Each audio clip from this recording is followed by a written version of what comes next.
That's not what I would say. I would say leave the park and go home. I mean, I'm not trying to be smart, Councilman. That's what the rule was in my house, that when it got to be 11 o'clock at night and I was 14, 15, 16 years old, my butt was due in the house.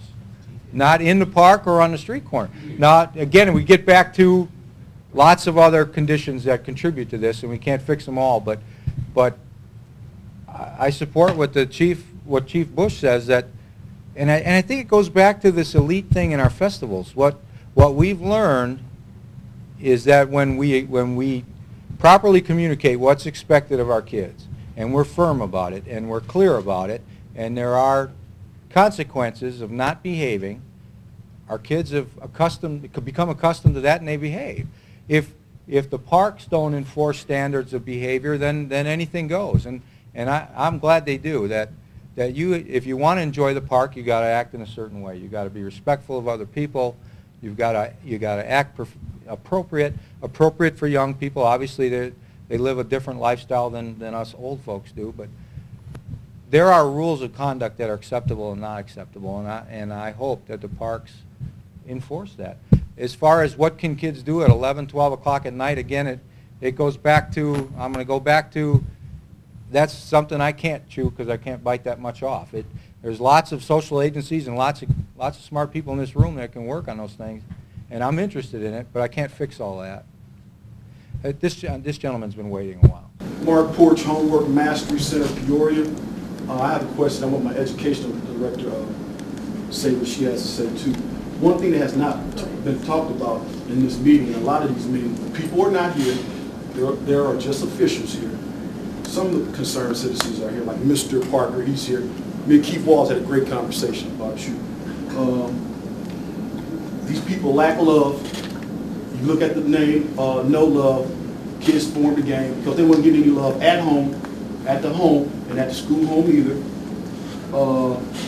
I didn't hear a lot of empathy for these people when the first thing they teach you in customer service, have empathy for that person that owes you money. And Homework Mastery Center, Peoria, we can tell a story no one else can tell. So the kids gravitate towards us, and they understand that we're not just selling them false hopes. Last night, our neighborhood was surrounded. It wasn't due to the kids, it's due to what we have in America right now, a lot of high stress levels and things of that nature. So it came home to our backyards last night. It was like being in Afghanistan last night.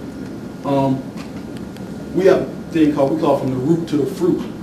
Everybody has been discussing the fruit. What happened to the root that started this fruit?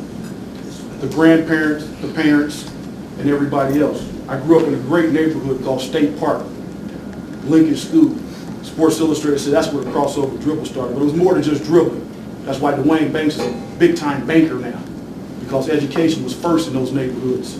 I've been on Western Avenue and seen police focus on so-called gang members and drug dealers, but there goes that 3, 4, 5-year-old. I'm wondering why is he out here?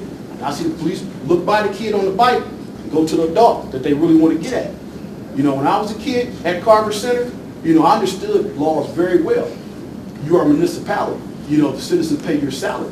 So me and my buddies, we talk about all the time. We used to have the cops take us home sometimes. We didn't want to walk from Carver over to the new neighborhood over by Maddie. You know, and kids it's not officer friendly anymore for the kids. Yeah, they have fear. Trust factor.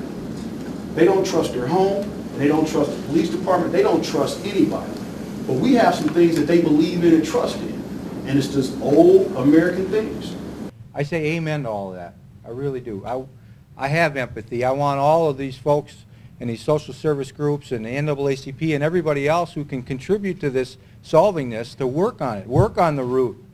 But at the same time, we're the only people in this room who can fix these red spots today. And that's what I got to focus on. I have empathy. I don't have empathy for the guy that points a gun out the window and shoots. He's got to go. I got empathy for all the kids that are struggling out there.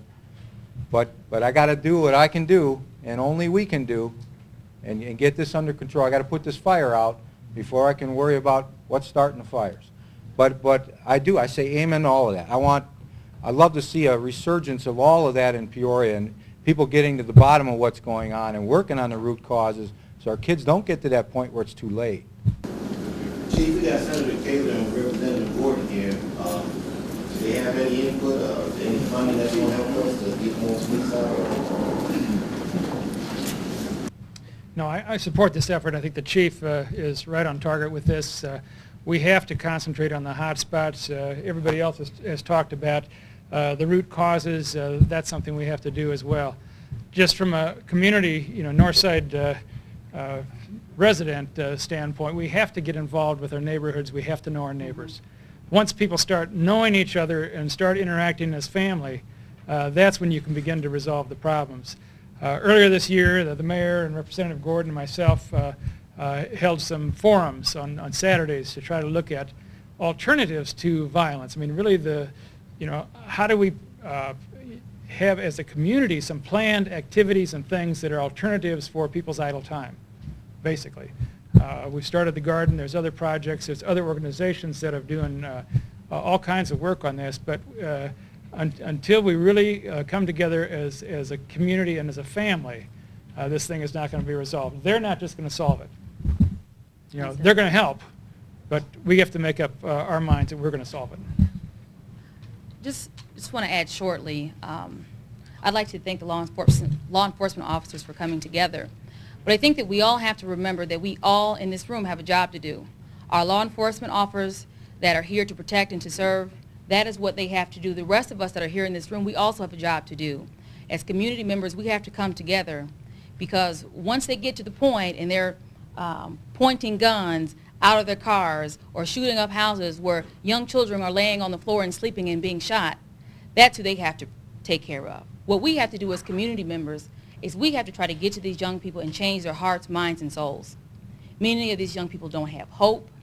They don't have a promise for another day. Many young people now today don't believe that they'll ever make it to my age. Many, and in particular, we can talk about young black males, many of them don't think that they'll ever make it to age 21, let alone 28. That's a major problem. They can't do that. But as a community, we can come together and we can do just that. Many of the things that have been said in this room today are things that we as a community have to do, but we can't look for our law enforcement officers to do everything. They're doing an incredible job with constrained finances, but those of us who care and that are concerned, we have to come together to do our job too. First of all, Chief, thank you for putting this task force together. We've been hearing from all the citizens as well.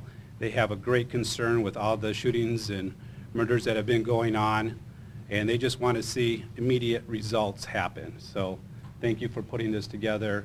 And as far as the City Council goes, I'm sure I can speak on behalf of all of them.